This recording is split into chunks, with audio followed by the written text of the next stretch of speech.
Hi hello friends, welcome back to Media Talks. நான் உங்கள் Mounika. So இன்றைக்கி எபிசோடில் ஒரு சில இம்பார்ட்டண்டான அப்டேட்ஸ் இதில் பார்க்கலாங்க. ஸோ வீக்கோட காம்பினேஷன் நல்லா தாங்க இருக்குது அப்படின்ற மாதிரி தான் எனக்கு இன்றைக்கி எபிசோட் பார்க்கும்போது ஃபீல் ஆச்சு. ஸோ இதெல்லாம் காம்படிஷன் போயிட்டு அவர் அங்கே வின் பண்ண உடனே வந்து வேறு யாருக்குமே ஃபஸ்ட்டு சொல்ல நம்ம விஜய்க்கு தான் கால் பண்ணி சொல்கிறார். அவர் ரொம்ப பெருமையாக ஃபீல் பண்ணுறாரு.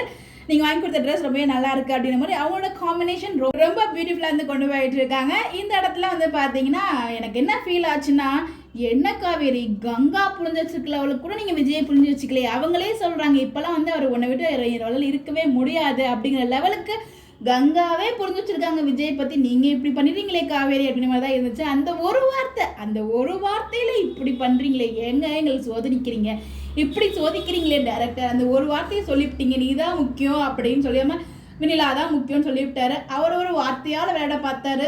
அந்த ஒரு நாள் தானே, இன்னைக்கு ஒரு நாள் மட்டும் இல்லை, அவங்கள கலாய்க்கலாம், அவங்கள டீஸ் பண்ணலாம் அப்படின்னு விளையாட்டு இங்கே விபரீதமாக வந்து நின்றுட்டுருக்கு. அப்படி கொண்டு போனாதாங்க ட்ராக் இழுத்துட்டு போக முடியும், இல்லைன்னா சப்புன்னு அடுத்த ட்ராக் எதுவும் இருக்காது இல்லையா. அதனால தான் அவங்களும் இப்படி பண்ணிட்டு இருக்காங்க. அப்படிதான் முடிச்சிருக்காங்க. அவர் தான் வந்து வெண்ணிலா அந்த ஃபோட்டோவே கிழிச்சு போட்டாரு. இனிமேல் ஒரு ரூபத்தில் வந்தால் என்ன வரலாம் என்ன அப்படிங்கிறது எல்லாருக்கும் நான் தெரியப்பட்டு நினைக்கிறேன். ஏன்னா அவங்க என்ன தான் ட்ராக் இழுத்தாலும் நீங்கள் யாரும் வருத்தப்படாதீங்க. ஏன்னா அவர் வந்து ஃபோட்டோவில் வச்சுருந்த அந்த இதையும் டெலீட் பண்ணிட்டார். ஏன்னா அன்றைக்கி நமக்கு கிளியராக புரிஞ்சிச்சு. விஜய் வெண்ணிலா காவேரி யோசிப்பாங்க, அந்த ஃபோட்டோ தான் அவரோட ஃபோட்டோ தனியாக வச்சுருந்தாரு அப்படிங்கும்போது அவர் இல்லவே இல்லைங்க அதில் சொல்லியிருக்காரு. அதே மாதிரியே அந்த ஃபோட்டோவையும் கிழிச்சு போட்டார். அவர்கிட்ட இருந்த ஒரே ஒரு விஷயம் அந்த ஒரு ஃபோட்டோ தான், அந்த ஃபோட்டோவையும் கிழிச்சு போட்டுட்டாரு. இவ்வளோ ஹாப்பியாக மூவ் பண்ணிட்டு இருக்கும்போது கண்டிப்பாக நடுவில் ஒரு பெரிய வெடிகுண்டை தூக்கி போடுவாங்க. இதில் வந்து ஆசையாக சொல்லலை, என்னோட ஆசையும் ஸ்மூத்தாக கொண்டு போகணும் அப்படின்னு தான். பட் ஆனால் அவங்க வந்து அதில் ஒரு பெரிய பிரேக் எடுப்பாங்க.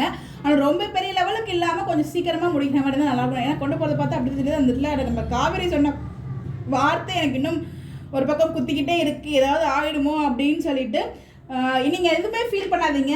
ரெண்டு பேருக்கு இருக்க பாண்டிங் நம்மளால் வந்து ஈஸியாக அண்டர்ஸ்டாண்ட் பண்ண முடியுது. ஸோ இந்த மாதிரி ட்ராக் காமிக்கும் போது அதாவது சொல்லுவாங்க இல்லையா, ரியல் லைஃப்லேயுமே பார்த்தீங்கன்னா பக்கத்தில் இருக்கிறத விட பிரிஞ்சு போகும்போது தான் அதோட பாண்டு இன்னும் அதிகமாக நம்ம இவ்வளோ மிஸ் பண்ணுறோம் அப்படின்னு சொல்லிட்டு அந்த மாதிரி ஃபீலிங்ஸை கூட காமிக்கிறதுக்கு நிறைய பாசிபிள் இருக்குது.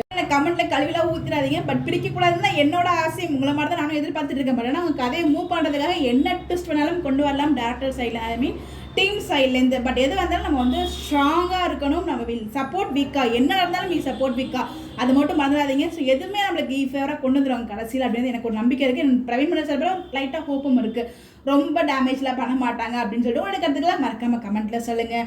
வீக்கா அண்ட் வீக்கோ எப்படி இருக்கிறதே கமெண்ட்டில் சொல்லுங்கள். பட் இந்த காவேரியோட கங்கா விஜய் பற்றிலாம் புரிஞ்சு வச்சுருக்க மாதிரி தான் இருந்துச்சு நீங்கள் எபிசோட் பார்க்கும்போது. அப்படி தானே?